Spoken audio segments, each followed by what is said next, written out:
Volumes are expected on the province's major routes as holidaymakers travel to various destinations to spend time with their families. We now cross back to our reporter Mbalenhle Mthethwa, who has been monitoring the activities on traffic on Gauteng roads. Mbalenhle, very good evening to you. Welcome back to the Full View. Where exactly are you this time and what's happening on the road?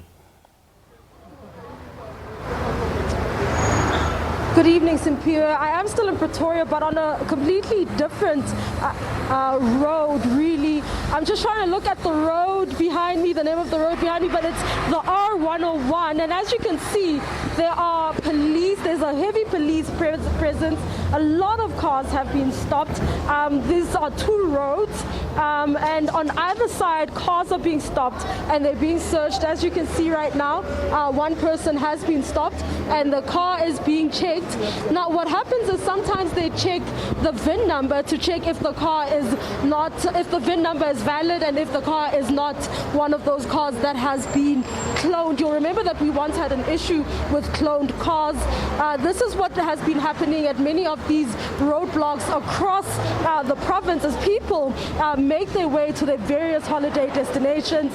We understand that they have also been searching the boots of cars, and this is where they've actually managed to find some illegal substances. You may have heard the Gauteng Provincial Police Commissioner talking about the fact that they've actually found something like 5 kgs of an illegal substance during one of these stop and searches. But he's back here with me to just give us an update as to how many people have been arrested since the last time we spoke. How many people have been arrested? It seems as though there are a lot of people, there are a lot of cars, and there are a lot of roadblocks. And this, I thought the other one was really big, but it looks like this roadblock is a lot bigger and there are a lot more cars when I just look at the number of cars that are actually stopped at the different bays.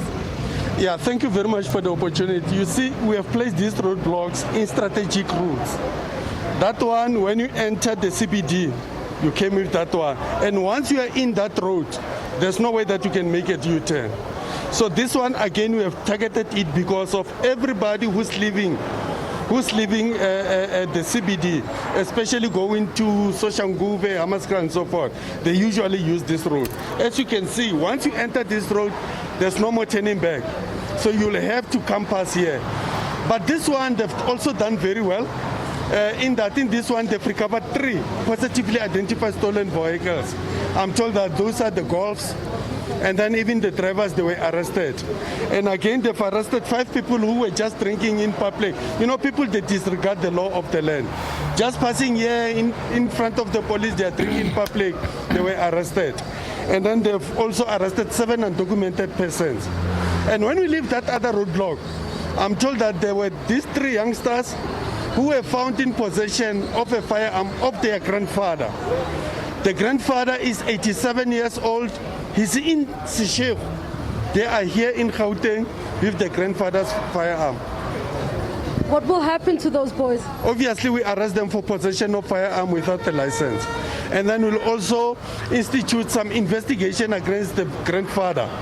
You understand how is he managing the firearm? Is he negligent in terms of keeping those firearms?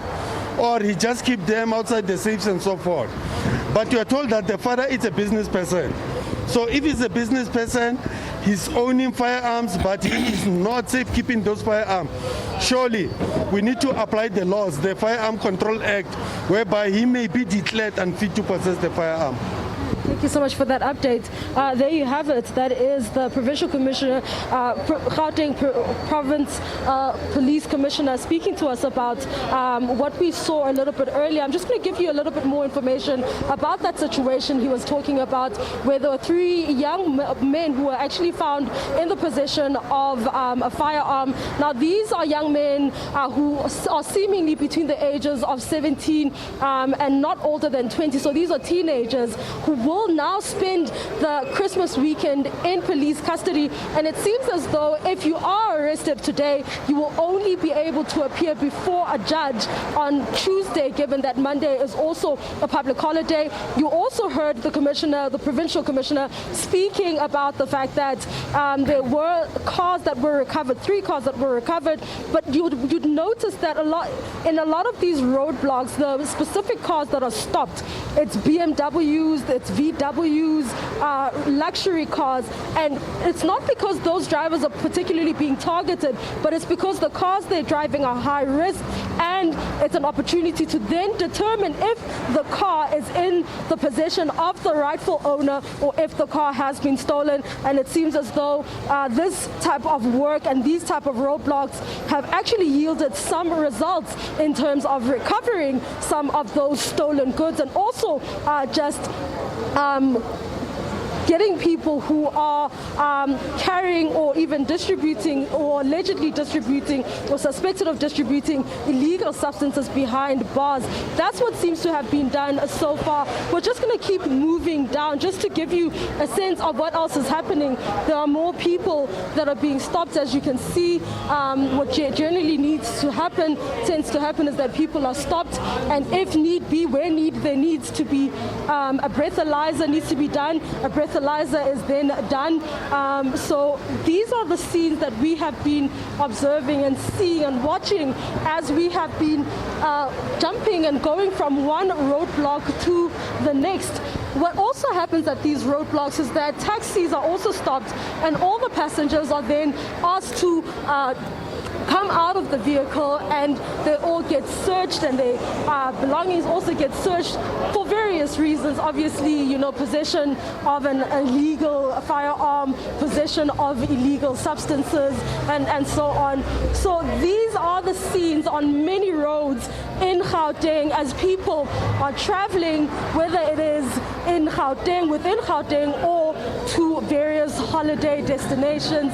But it seems as though the message is quite strong and it's firm that motorists need to ensure that they're driving in roadworthy cars, and also ensure that they are also not under the influence of alcohol, and that they are not reckless on the road. And this all forms part of the Ukai Mulau initiative, and also just a part of that road safety initiative that is actually being done by governments during the festive season to ensure the safety of motorists on the road and the safety of passengers, and also an attempt by government to try and reduce the carnage on our streets and the number of deaths that we usually see during this time. You'll recall that shortly after the festive season, or any season or any holiday season, you'll find that the Minister of Transport will then release statistics just giving us a sense of